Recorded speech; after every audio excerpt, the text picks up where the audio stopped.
안녕하세요. 반갑습니다. 저는 동국대학교 불교대학 교수 서광입니다.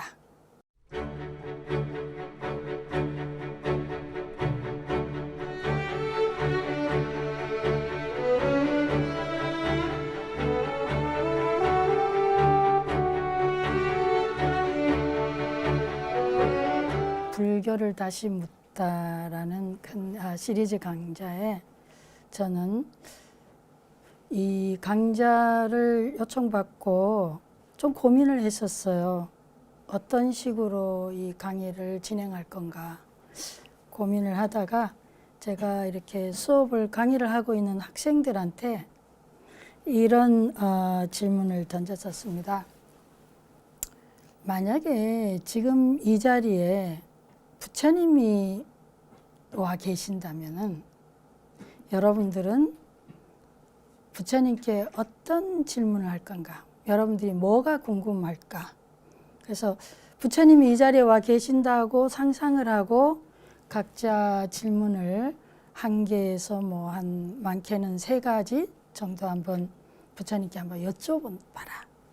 그래서 학생들한테 질문 내용을 받았습니다. 그래서 학생들이 한 질문이 한 100개 정도 된 것 같아요. 그래서 그걸 제가 내용을 주제별로 한번 분석을 해봤습니다. 이제 참가 대상자들은 대충 한 90명 정도 됐었는데요. 학부생들이 20대가 한 38%, 또 대학원생, 석사, 박사과정에 있는 분들 30, 40대가 한 38% 정도 됐고요. 그다음 50, 60대도 한 24% 정도 됐었어요.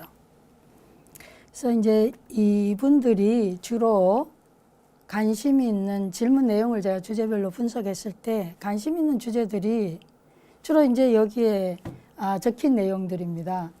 중간에 보면은 색깔을 행복, 고통, 마음이래 조금 크게 했죠. 이 주제들로서는 좀 더 많은 질문들이 있었고요.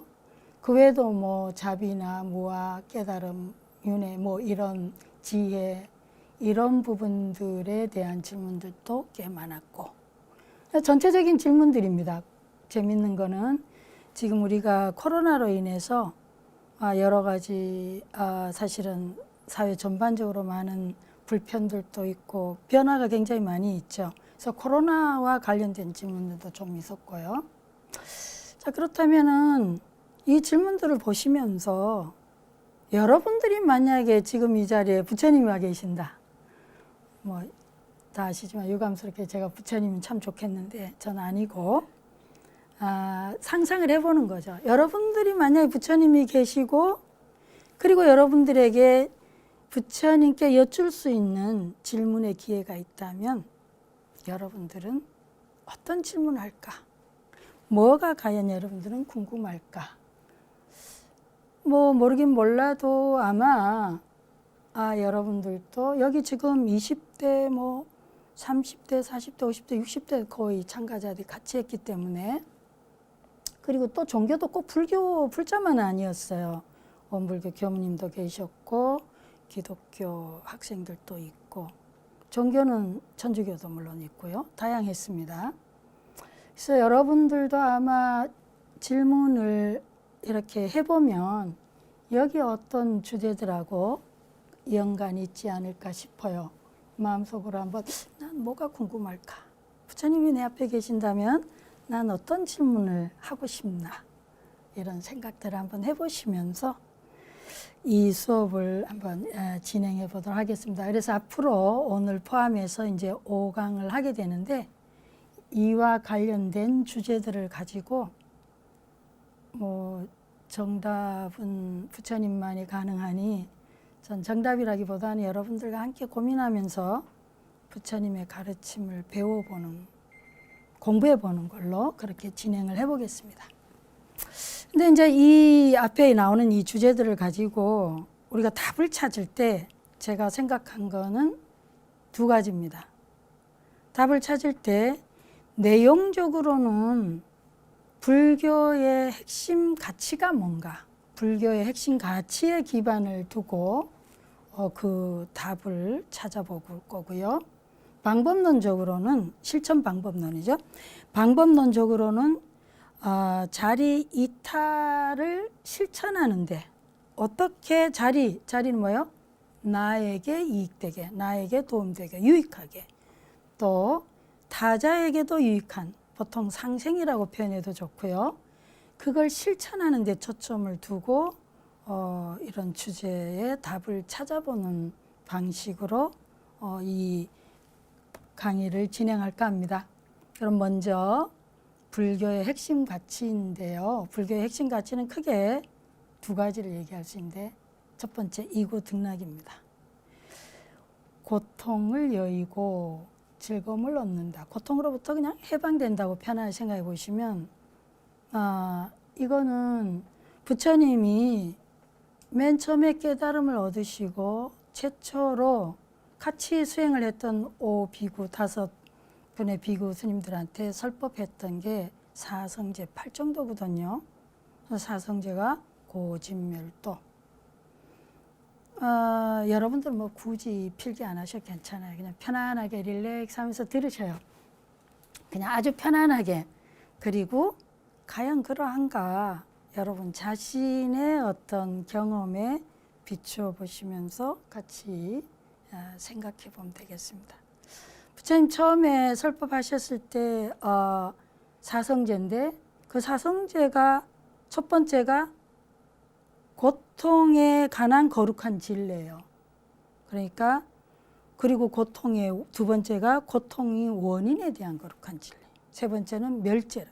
고통의 원인을 어떻게 하면 소멸할 건가, 소거할 건가에 대한 진리. 마지막이 소멸에 가는 방법론이 어떻게 되는가.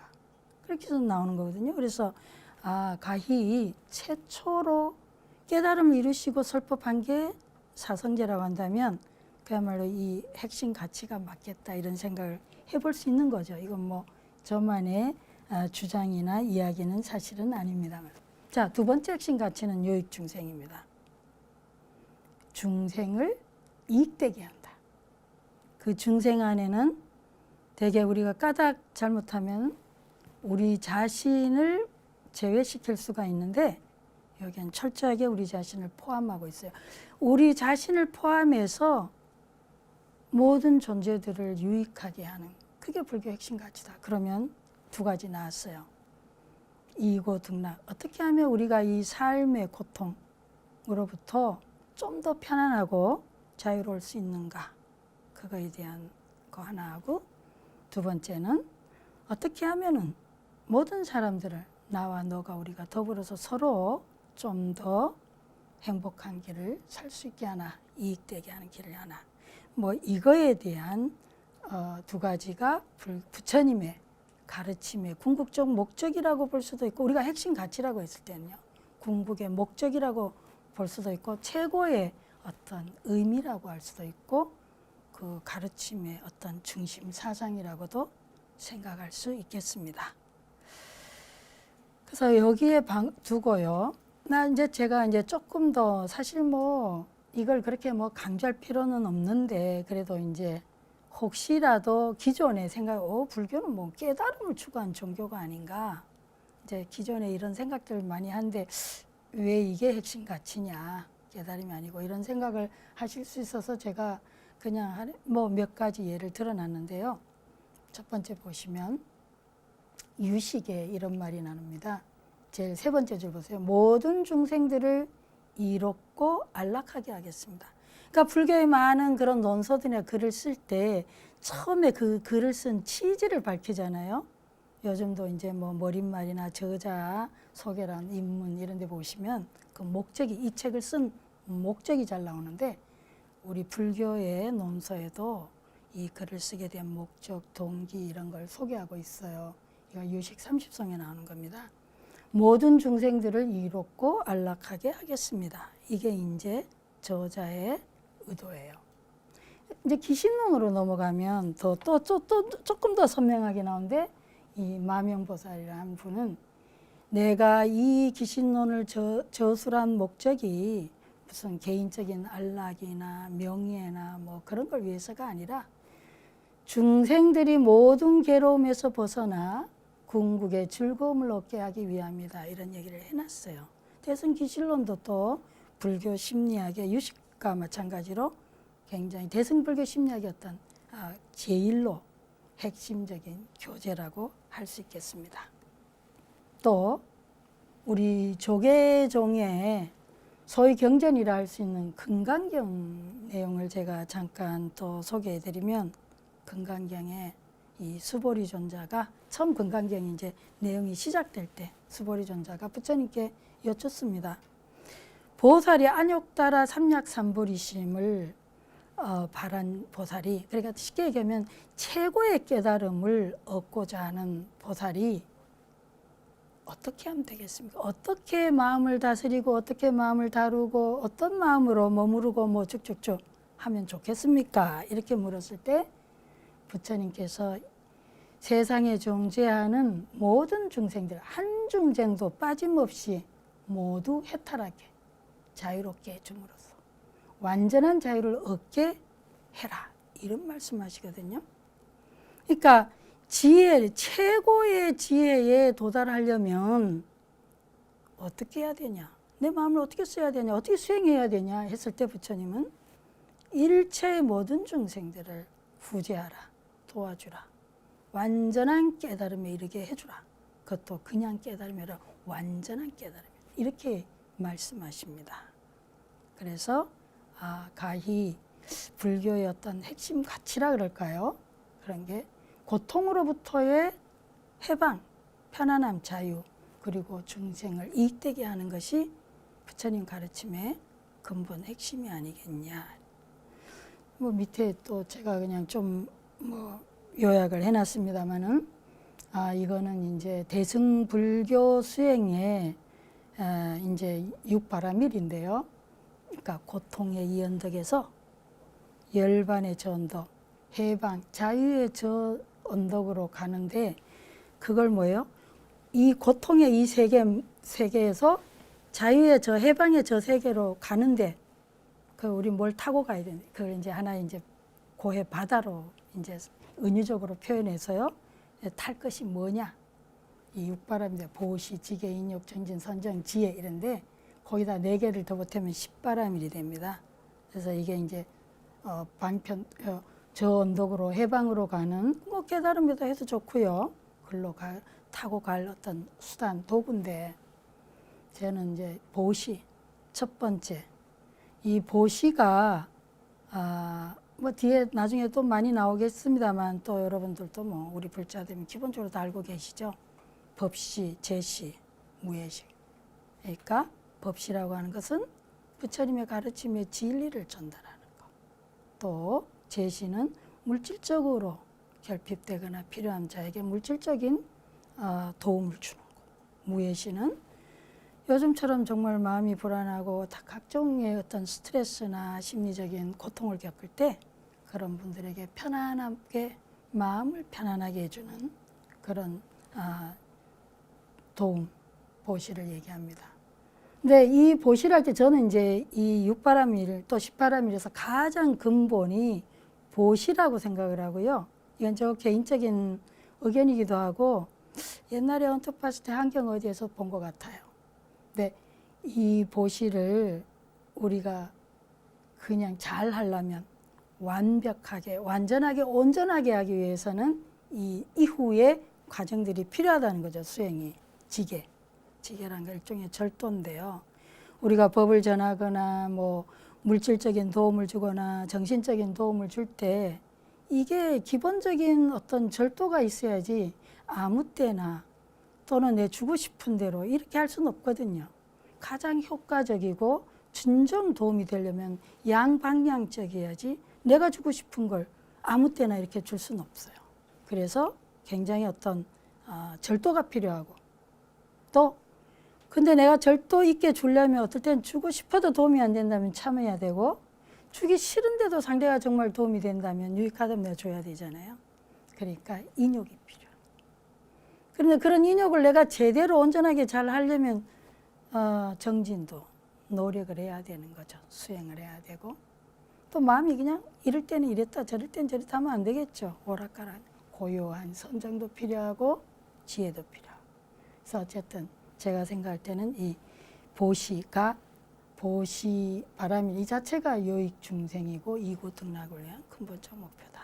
그래서 제가 좀 이고등락 요익 중생을 위한 모든 가르침이 아닌가 하는데 제가 좀 강조를 더 받습니다. 그 다음에 이제 그러면 이 이고등락이나 요익 중생을 어떤 식으로 실천할 거냐 방법론인데요. 자리 이타행이라고 아까 말씀을 드렸는데 예를 들면은 우리가 대승보살이 지녀야 할 계가 세 가지가 나오는데요. 계율을 지켜서 그릇됨을 막고 악을 끊는다. 일체 선을 행한다. 이 이제 자리행을 얘기합니다. 자리행이라는 것은 나를 이익되게, 나를 유익하게 하는데 거기에 쉽게 얘기하면 이런 거죠. 내가 이 뭔가 이 이고등락 요익 중생을 내가 실천하는 데 있어서 장애가 되는 거, 도움이 안 되는 거, 불건강한 거 이런 건 뭐예요? 불건강 그 뭐 어떤 거 행동하는 거라든지 말하는 거라든지 생각하는 거라든지 그런 것들이 관계 속에서 뭐예요? 유익하지 않다면 그거는 안 해야 되는 거죠. 그거는 멈추고. 그 다음에 뭔가 내가 이고등락 요익 중생을 하는데 굉장히 건강한 방식이고 효과적이고 유익한 것이라면 그거는 적극적으로 내가 행해야 된다. 그래서 그건 자리행. 그 다음 나에 대한 것뿐만 아니라 이제 타인과의 관계에서도 이것이 대상을 향해서 다른 사람들에게 또 도움이 되고 유익한 거라면 내가 적극적으로 행하는데 그것은 보통 우리가 자비심으로써 자애와 연민심을 가지고 이타행을 행하는 방법론이다.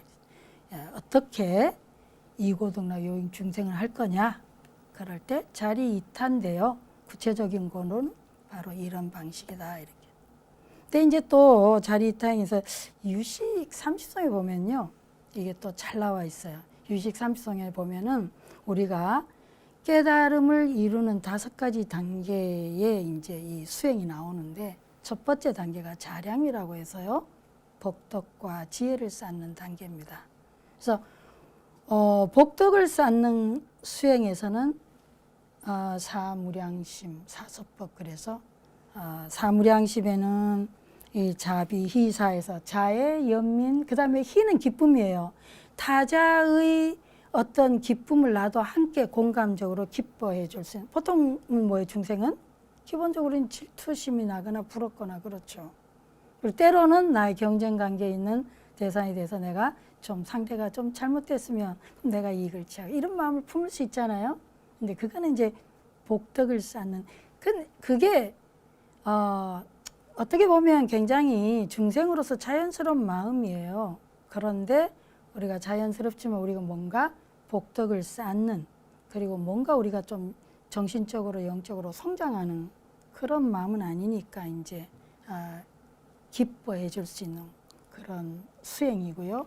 마지막에 4는 평정심 수행인데 뭐 중도 수행이라고 해도 괜찮습니다. 그다음에 이제 사서법은 사서법에는 이제 우리가 보시, 애어, 이행 하나 빠졌어. 이익되는 행위예요. 그 다음에 동사섭인데 보시는 뭐 일찍이 아까 들어보셨고 애어 부드러운 말입니다. 사랑스러운 말. 그러니까 우리가 일상을 살아가는 데 있어서 저 부드러운 목소리, 말 이런 거는 글로벌 위로예요. 동서고금을 떠나서 우리가 부드러운 손길이나 아니면 따뜻한 손길 또는 부드러운 목소리 이런 것들은 우리에게 본능적으로 우리를 이완시키고 편안함을 주는 겁니다.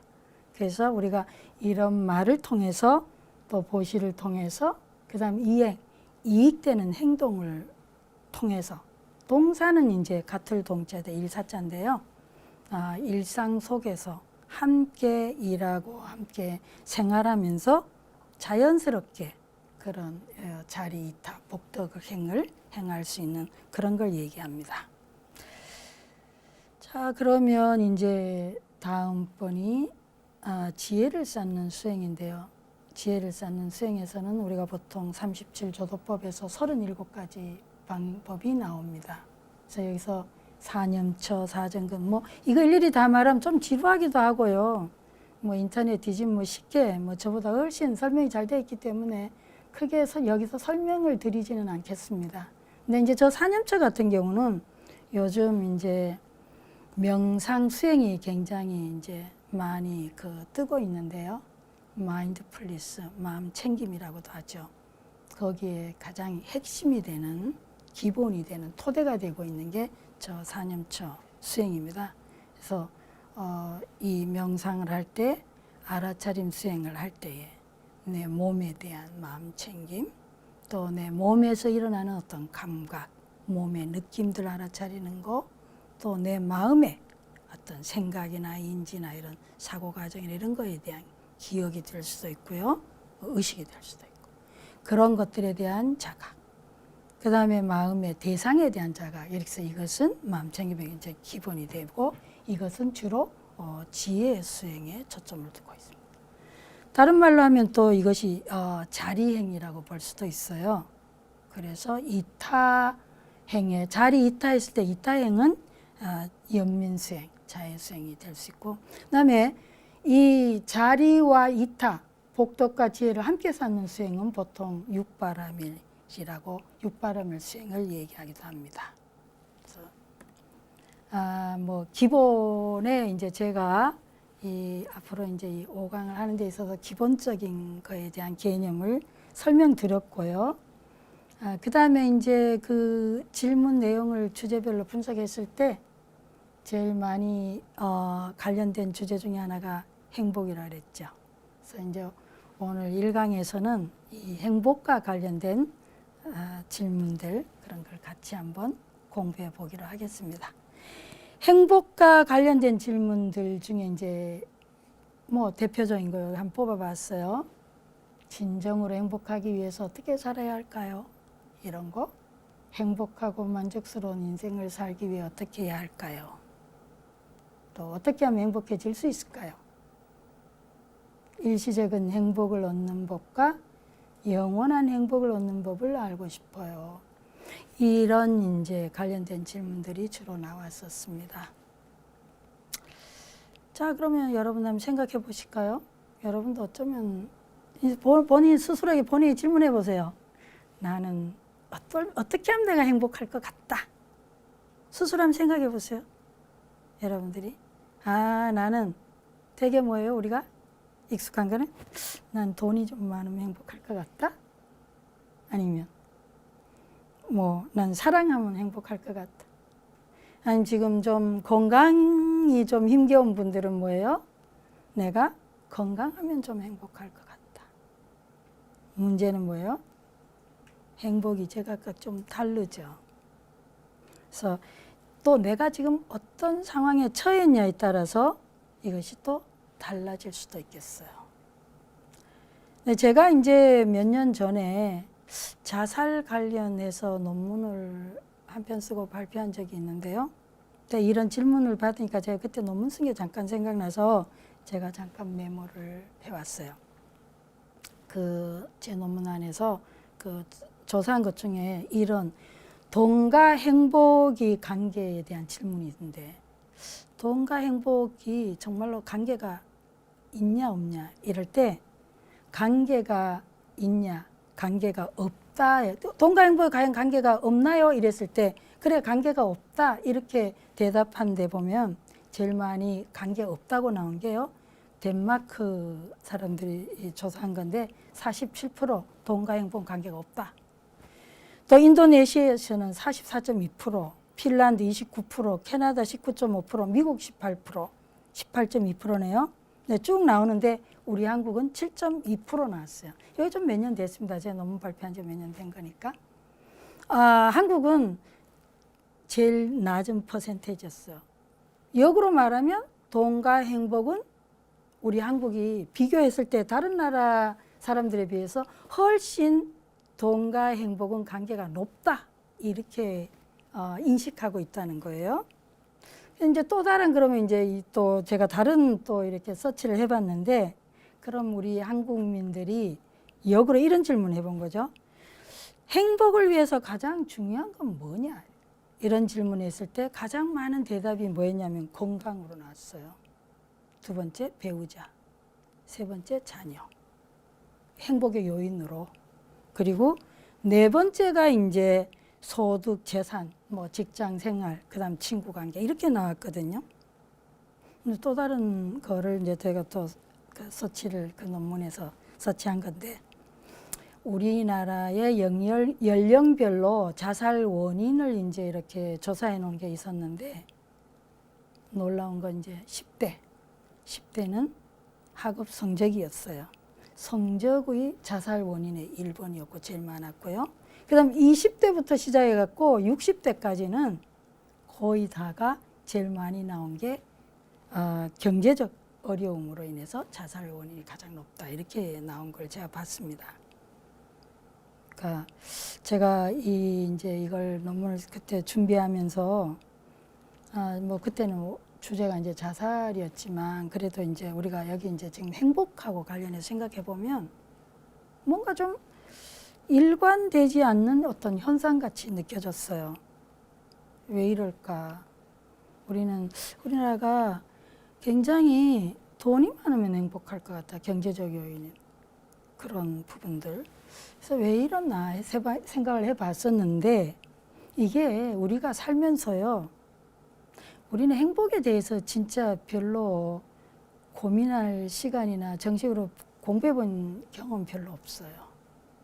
우린 주로 이 세상에서 생존하는 법, 상대적으로 내가 성공하는 법, 현실적으로 살아남는 법에 대해서만 주로 경쟁에 초점을 많이 뒀지 우리가 실질적으로 내가 진짜 어떻게 하면 내게 주어진 이 삶이 가장 보람되고 행복 있고 의미 있게 내가 내 인생의 삶을 사냐 이런 거에 대해서는 우리가 그다지 많이 공부해 본 적이 없는 거죠.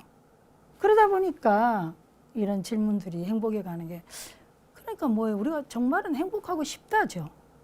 그런데 행복에 대해서는 별로 우리가 고민할 시간도 여유도 또 앞에서 우리보다 먼저 사는 사람은 어떠했는지 뭐 참고하거나 그런 경험이 별로 없다. 그래서 이거에 대한 그 고민을 부처님 가르침하고 연결해서 이제 한번 생각을 해봐야 되겠는데요. 제가 이제 답변이. 그래서 우리는 고통과 행복 이런 부분에서 굉장히 우리가 이렇게 막 오락가락 해요.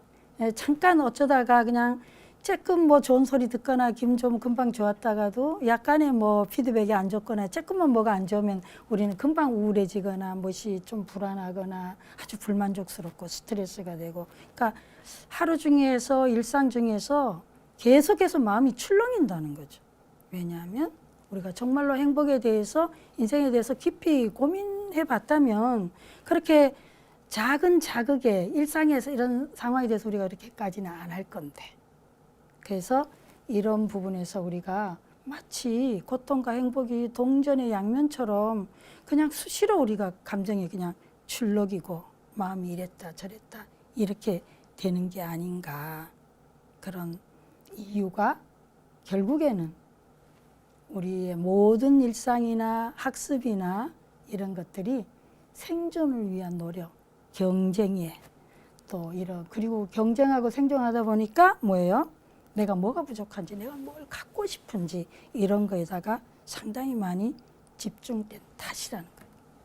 자 그러면 우리가 행복에 대해서 근본적으로 많이 공부를 하지 못했는데 어떻게 해야 되냐? 첫 번째 이제 어떻게 하면 이 질문에 대한 지금부터 이제 본론입니다.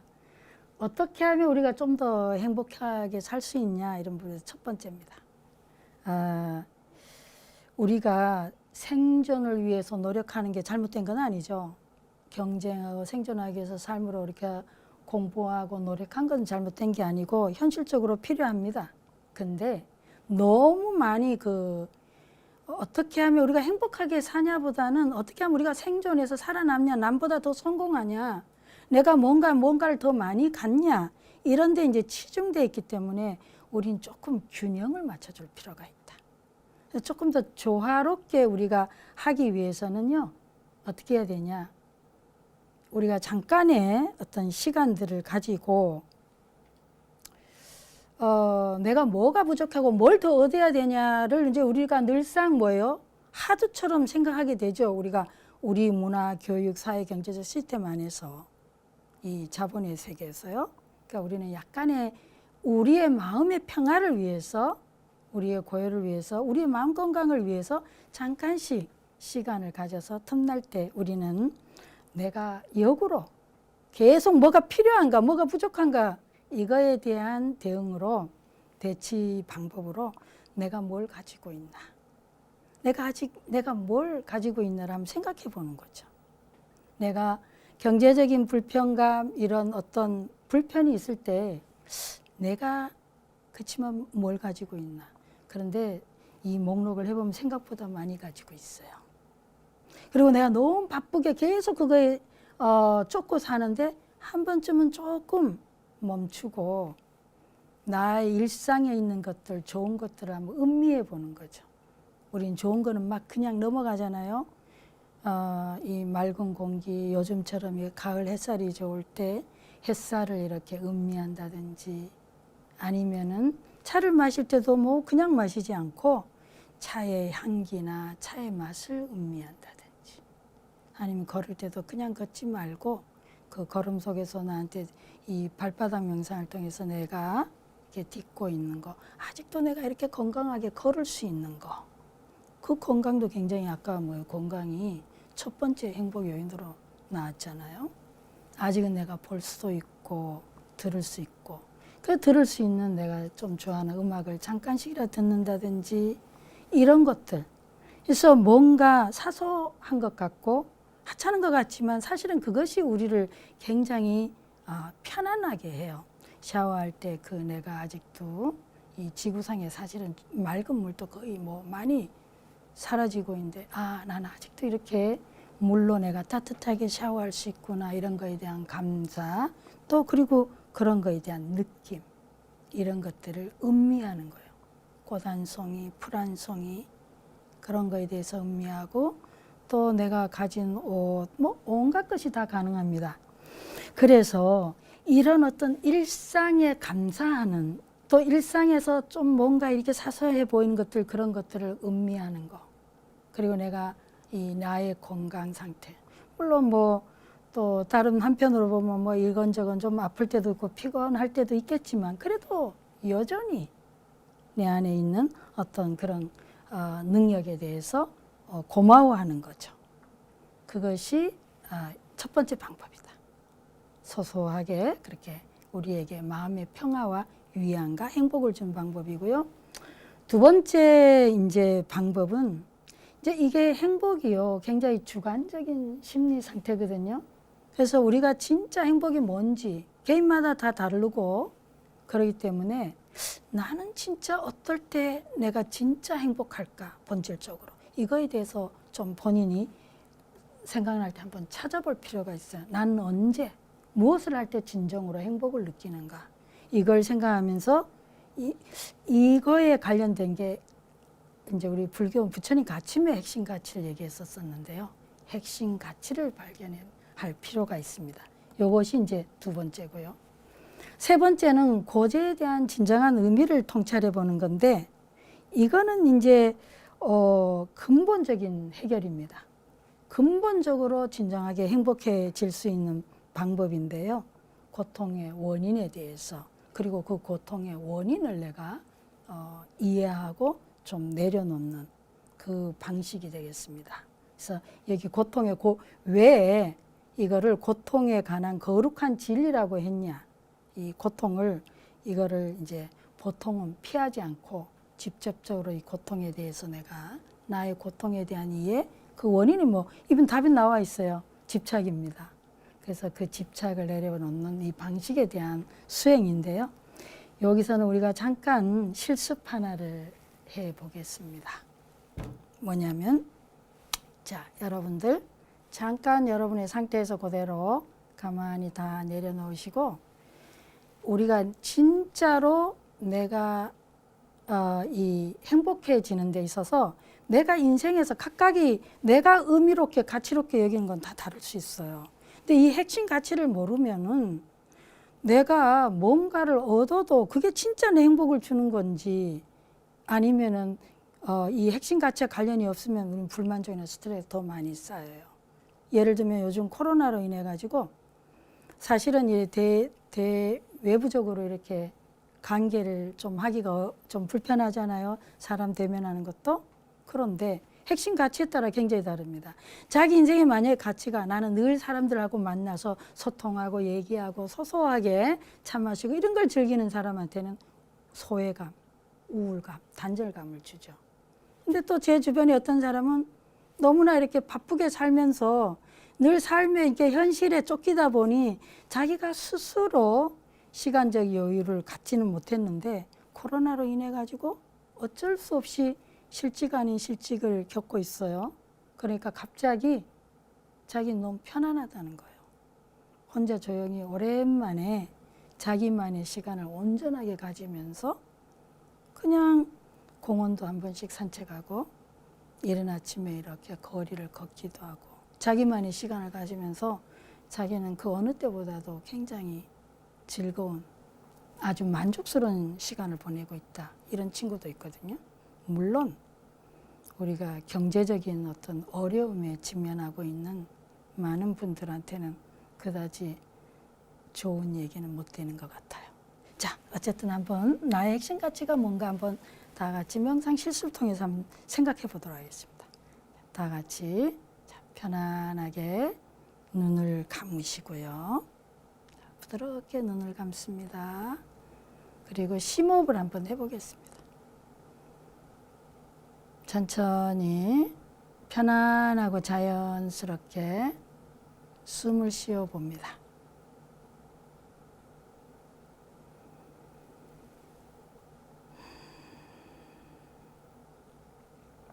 자, 이번에 여러분이 이런 상상을 해봅니다.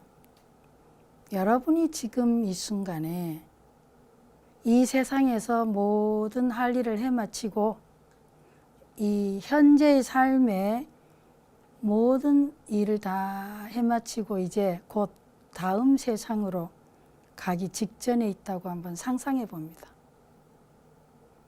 쉬운 말로 하자면 지금 죽음의 순간, 마지막에 이 현실의 삶의 마지막 순간이라고 한번 생각해 봅니다. 저 세상으로 가기 전에 이 세상에 이제 마지막 순간에 여러분이 있다고 생각하면서 지나온 세월을 쭉 한번 돌이켜 봅니다. 과거에 젊었을 때 시절 이런저런 여러분의 20대, 30대, 40, 50, 60, 70, 80 쭉 지나온 세월을 이렇게 돌아보시면서 가장 행복했던 순간이 언제였나 이렇게 한번 생각해 봅니다. 내 인생에서 가장 행복했던 순간이 언젠가? 승진을 했을 땐가? 아니면 좋은 학교에 들어갔을 땐가? 아니면 뭔가 자연 속에서 여유롭게 뭔가 음미하고 산책했을 땐가? 아니면 가족들과 함께 즐거운 시간을 보냈던 한때인가? 언제가 여러분 인생에서 가장 행복했던 순간인가?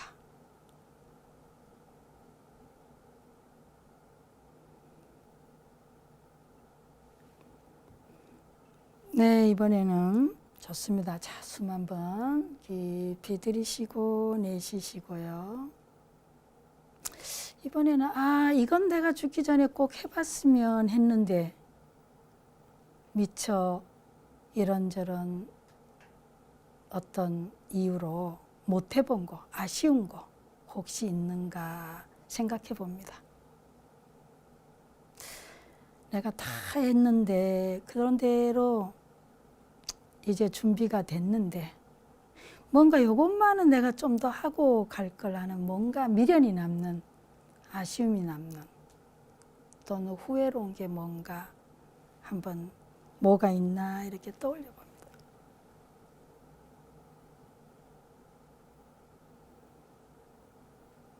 내가 좀 더 친구들하고 시간을 보낼 걸, 가족들하고 조금 더 여유로운 시간을 보낼 걸, 아니면 내가 조금 더 좀 주변 사람들한테 친절할 걸, 아니면 내가 조금 더 너그럽게 베풀 걸. 뭐든지 개인에 따라서 다 다를 수 있겠어요. 물론 우리가 그렇지 못한 현실적인 이런저런 이유가 있을 겁니다. 혹시 이 순간에 위로가 필요하시면요, 가슴에 이렇게 손을 얹으시고 그런 자신을 이렇게 편안하게 위로해 줘도 괜찮습니다.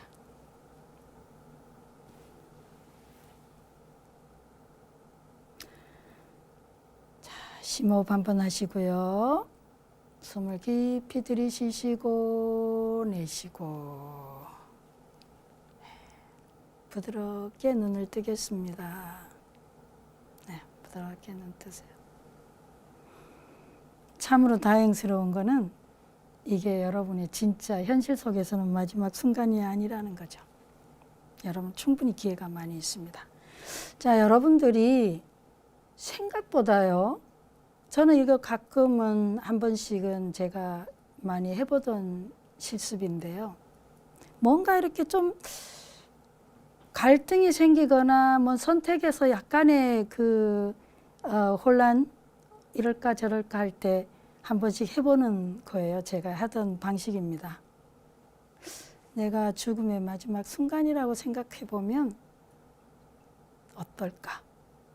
그 순간에 지금의 이걸 떠올린다면 뭘 내가 선택하는 걸 잘했다고 할까? 그래서 생각해보면 사실 여러분들이 이 명상에서 지난 세월을 쭉 돌이켜보면서 가장 행복했던 순간도 떠올라지는 게 그게 여러분의 핵심 가치하고 관련이 있습니다. 또 여러분들이 내가 이것만은 할 걸 못해본 거에 대한 후회, 아쉬움, 그것이 또 여러분의 핵심 가치와 관련이 있을 수 있습니다. 핵심 가치라기보다 더 쉬운 말로 표현하죠. 행복하고 여러분을 행복하게 하는 그런 요인과 관련이 있을 수 있겠다. 그래서 이 실습을 이렇게 해보시면 내가 어떨 때가 진짜 나에게 행복을 주는 거구나, 이거에 대한 아이디어가 떠오를 수도 있겠어요. 이제 이 1강을 좀 마무리할 시간이 오는데요. 여기 질문에서 포인트는 뭐냐면요, 너나 할 것 없이 우리가 지금 현실에 당면하고 있는 절대적인 시간들은 우리가 행복을 위해서라기보다는 생존을 위해서 살고 있다는 거죠. 근데 당연히 필요합니다. 현실적인 것도. 근데 너무 우리가 그렇게 살기 때문에 생존을 위해서 사는 게 그럼 뭐가 문제냐? 당연하죠. 근데 문제가 하나 있어요. 우리는 생존을 위해서 살고 성공을 위해서 살고 비교하고 비교당하면서 살다 보면요, 우리는 긍정적인 것보다는 평소에 습관적으로 부정적인 데 우리가 더 초점을 갖게 돼요. 내가 뭐 실수하지 한 게 없나? 내가 뭐 부족한 게 없나? 내가 놓친 게 없나? 내가 뭘 더 가져야 되는데 못 가진 게 있나? 이런 쪽으로 계속 우리는 하두처럼 그렇게 부정적인데 긍정적인 것보다는 그쪽에 초점을 맞추게 되기 때문에 우리는 저절로 본의 아니게 우리는 더 많은 스트레스, 삶의 불만족, 그리고 결핍감을 느끼게 돼요. 그래서 그거를 좀 이렇게 맞춰주기 위해서 우리는 틈틈이 내가 가진 거에 대한 감사, 내가 가진 거에 대해서 충분히 음미하고 즐기는 순간순간의 시간들도 필요하다는 거죠. 그래야 내 마음이 균형이 맞춰져서 오히려 현실적인 이런 경쟁 사회에서 아니면 이 지금의 우리 처한 조건에서도 더 여유롭게 우리가 더 편안하게 대처할 수가 있어요. 그래서 오늘의 이 행복과 관련된 부분에서의 물론 부처님이 가르쳐 주신 이 근본적으로는 이 고통에 대한 원인을 이해하고 그 원인에 집착을 내려놓는, 뭐 이건 또 나중에 다음 강의에서 아마 연결해서 말씀드릴 기회가 있을 것 같은데 그런 것도 있지만, 첫 번째 출발점으로는 내가 가진 거에 대한 감사, 그리고 내 일상에서 소소하게 내가 쓰고 있는 거에 대한 감사하는, 그리고 좋은 것을 조금 더 이렇게 음미하는, 차를 마신다 그냥 훌쩍 마시는 게 아니라 이렇게 아 하고 이렇게 마시는 그런 일상의 우리 소소한 그런 음미, 즐김, 이런 것의 감사, 이런 것들이 필요하다. 네. 그러면 오늘은 이걸로서 마무리하고 다음 2강 때 다시 뵙겠습니다. 네, 수고하셨습니다.